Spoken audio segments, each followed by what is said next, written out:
Narrative of A. Gordon Pym by Edgar Allan Poe. Chapter 1. My name is Arthur Gordon Pym. My father was a respectable trader in sea stores at Nantucket, where I was born. My maternal grandfather was an attorney in good practice. He was fortunate in everything, and had speculated very successfully in stocks of the Edgerton New Bank, as it was formerly called. By these and other means he had managed to lay by a tolerable sum of money. He was more attached to myself, I believe, than to any other person in the world, and I expected to inherit the most of his property at his death. He sent me at 6 years of age to the school of old Mr. Ricketts, a gentleman with only one arm and of eccentric manners. He is well known to almost every person who has visited New Bedford. I stayed at his school until I was 16, when I left for Mr. E. Ronald's academy on the hill. Here I became intimate with the son of Mr. Bernard, a sea captain, who generally sailed in the employ of Lloyd and Vredenburgh. Mr. Bernard is also very well known in New Bedford, and has many relations, I am certain, in Edgerton. His son was named Augustus, and he was nearly 2 years older than myself. He had been on a whaling voyage with his father in the John Donaldson, and was always talking to me of his adventures in the South Pacific Ocean. I used frequently to go with him, and remain all day and sometimes all night. We occupied the same bed, and he would be sure to keep me awake until almost light, telling me stories of the natives of the island of Tinian, and other places he had visited in his travels. At last I could not help being interested in what he said, and by degrees I felt the greatest desire to go to sea. I owned a sailboat called the Ariel, and worth about $75. She had a half-deck or cuddy, and was rigged sloop fashion. I forget her tonnage, but she would hold 10 persons without much crowding. In this boat we were in the habit of going on some of the maddest freaks in the world, and when I now think of them, it appears to me 1,000 wonders that I am alive today. I will relate one of those adventures by way of introduction to a longer and more momentous narrative. One night there was a party at Mr. Bernard's, and both Augustus and myself were not a little intoxicated toward the close of it. As usual in such cases, I took part of his bed in preference to going home. He went to sleep, as I thought, very quietly, it being near 1 when the party broke up, and without saying a word on his favorite topic.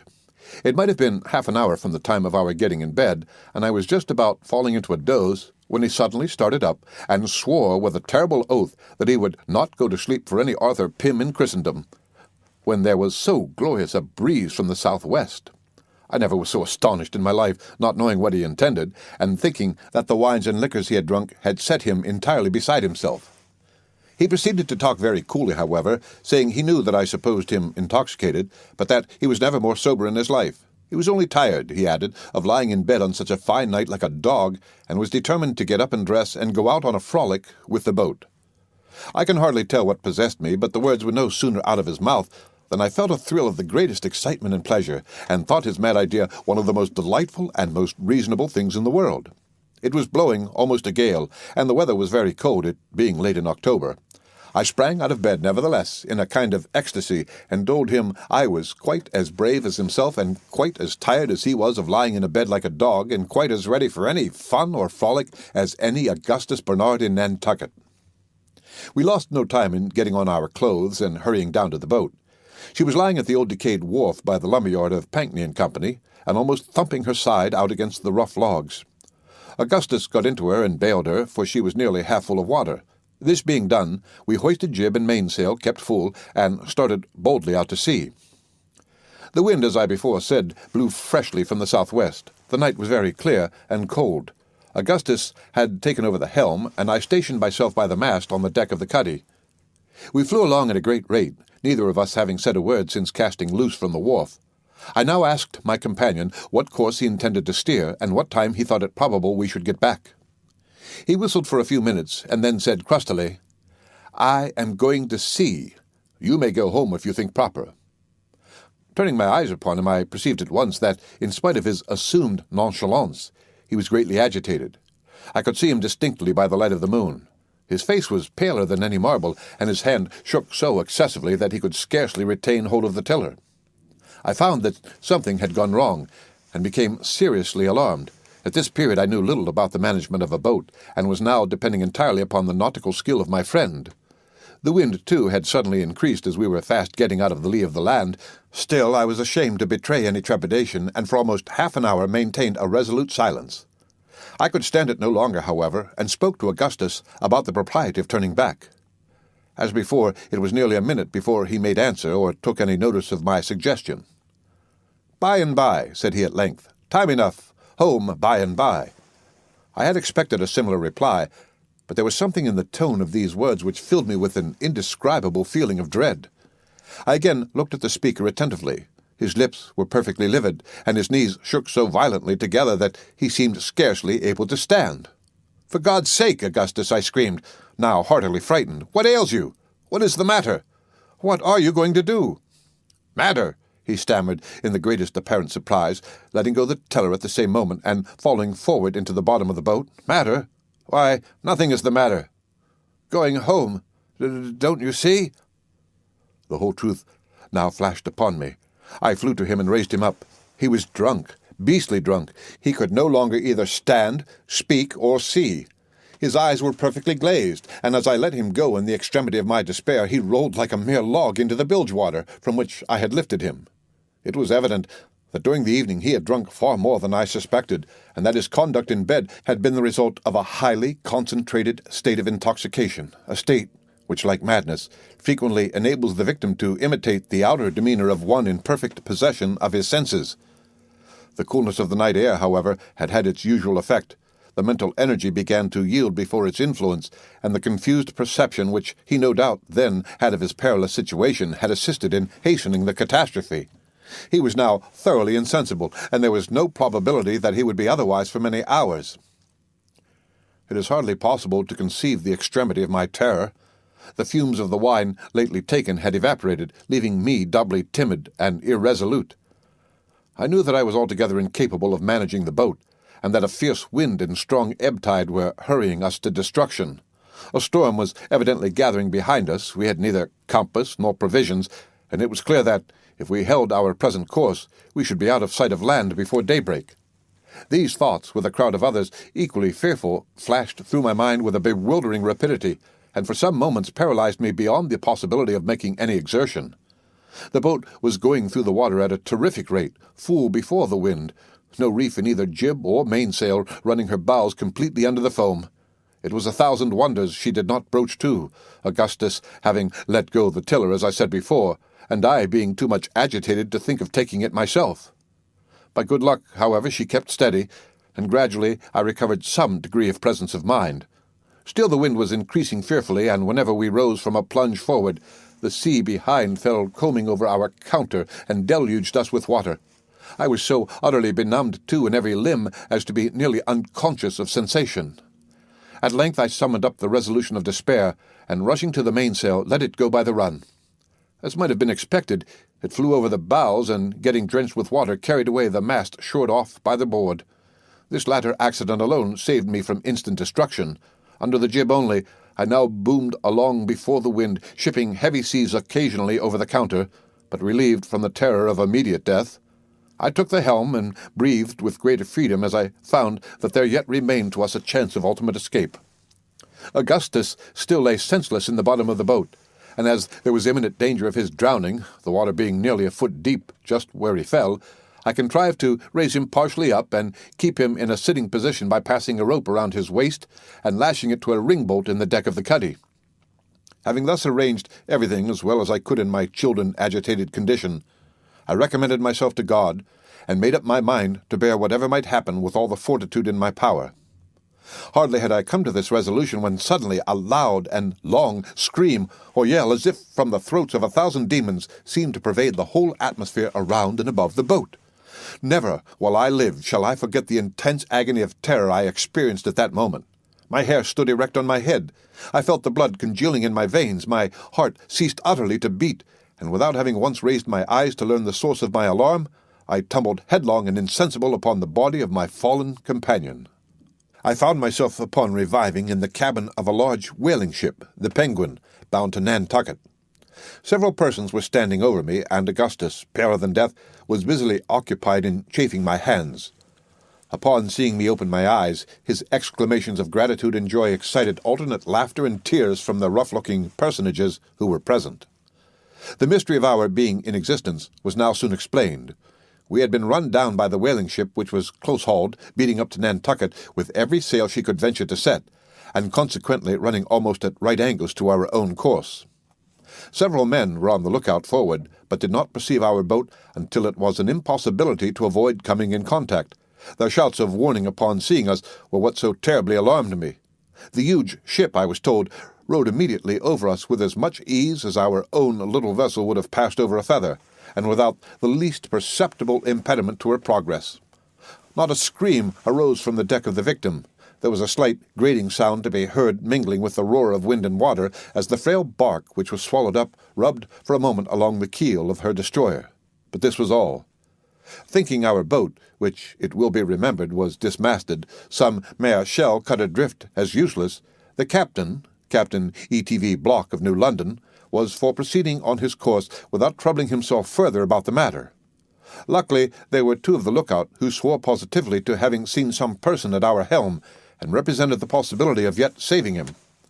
A discussion ensued when Block grew angry, and after a while said that it was no business of his to be eternally watching for eggshells, that the ship should not put about for any such nonsense, and if there was a man run down it was nobody's fault but his own. He might drown and be damned, or some language to that effect. Henderson, the first mate, now took the matter up, being justly indignant, as well as the whole ship's crew, at a speech evincing so base a degree of heartless atrocity.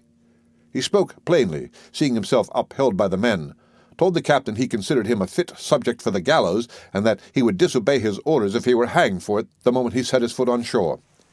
He strode aft, jostling Block, who turned pale and made no answer, on one side, and seizing the helm, gave the word in a firm voice, "Hard a lee."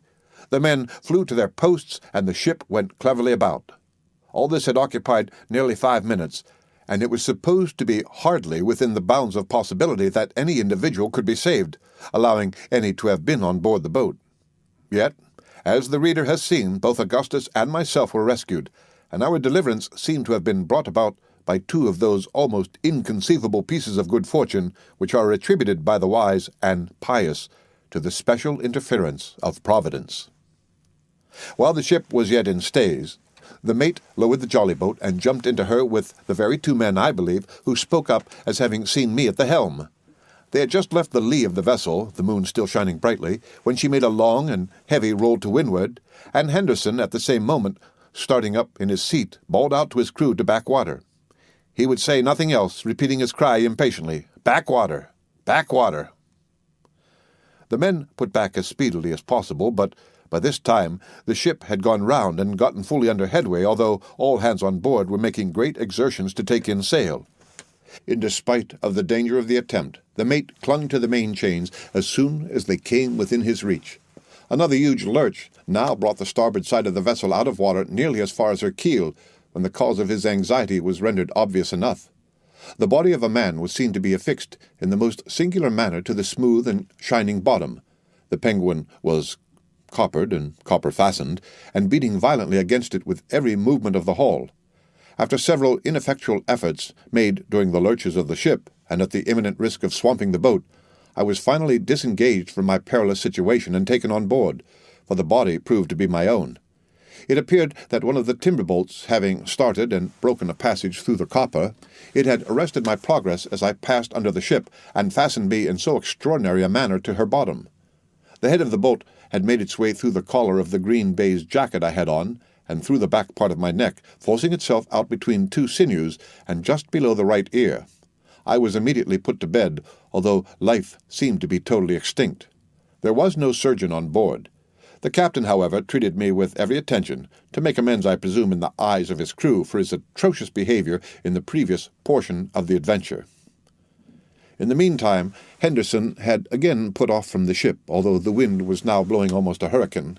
He had not been gone many minutes when he fell in with some fragments of our boat, and shortly afterward one of the men with him asserted that he could distinguish a cry for help at intervals amid the roaring of the tempest.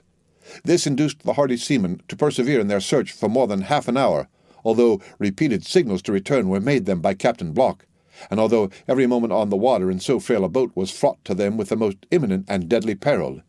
Indeed, it is nearly impossible to conceive how the small jolly they were in could have escaped destruction for a single instant. She was built, however, for the whaling service, and was fitted, as I have since had reason to believe, with air boxes in the manner of some lifeboats used on the coast of Wales. After searching in vain for about the period of time just mentioned, it was determined to get back to the ship. They had scarcely made this resolve when a feeble cry arose from a dark object that floated rapidly by. They pursued and soon overtook it. It proved to be the entire deck of the Ariel's cuddy. Augustus was struggling near it, apparently in the last agonies. Upon getting hold of him, it was found that he was attached by a rope to the floating timber. This rope, it will be remembered, I had myself tied around his waist and made fast to a ringbolt for the purpose of keeping him in an upright position, and, my so doing, it appeared had been ultimately the means of preserving his life. The Ariel was slightly put together, and in going down her frame naturally went to pieces. The deck of the cuddy, as might have been expected, was lifted by the force of the water rushing in entirely from the main timbers, and floated, with other fragments no doubt, to the surface. Augustus was buoyed up with it, and thus escaped a terrible death. It was more than an hour after being taken on board the Penguin before he could give any account of himself, or be made to comprehend the nature of the accident which had befallen our boat. At length he became thoroughly aroused, and spoke much of his sensations while in the water. Upon his first attaining any degree of consciousness, he found himself beneath the surface, whirling around and round with inconceivable rapidity, and with a rope wrapped in 3 or 4 folds tightly about his neck. In an instant afterward he felt himself going rapidly upward when, his head striking violently against a hard substance, he again relapsed into insensibility. Upon once more reviving, he was in fuller possession of his reason. This was still, however, in the greatest degree clouded and confused. He now knew that some accident had occurred, and that he was in the water, although his mouth was above the surface, and he could breathe with some freedom. Possibly at this period the deck was drifting rapidly before the wind, and drawing him after it as he floated upon his back. Of course, as long as he could have retained this position, it would have been nearly impossible that he should be drowned. Presently a surge threw him directly athwart the deck, and this post he endeavoured to maintain, screaming at intervals for help. Just before he was discovered by Mr. Henderson, he had been obliged to relax his hold through exhaustion, and, falling into the sea, had given himself up for lost. During the whole period of his struggles he had not the faintest recollection of the Ariel, nor of the matters in connection with the source of his disaster. A vague feeling of terror and despair had taken entire possession of his faculties. When he was finally picked up, every power of his mind had failed him, and as before said, it was nearly an hour after getting on board the Penguin before he became fully aware of his condition. In regard to myself, I was resuscitated from a state bordering very nearly upon death, and after every other means had been tried in vain for 3 hours and a half, by vigorous friction with flannels bathed in hot oil, a proceeding suggested by Augustus. The wound in my neck, although of an ugly appearance, proved of little real consequence, and I soon recovered from its effects. The Penguin got into port about 9 o'clock in the morning, after encountering one of the severest gales ever experienced off Nantucket. Both Augustus and myself managed to appear at Mr. Barnard's in time for breakfast, which luckily was somewhat late owing to the party overnight. I suppose all at the table were too much fatigued themselves to notice our jaded appearance. Of course, it would not have borne a very rigid scrutiny.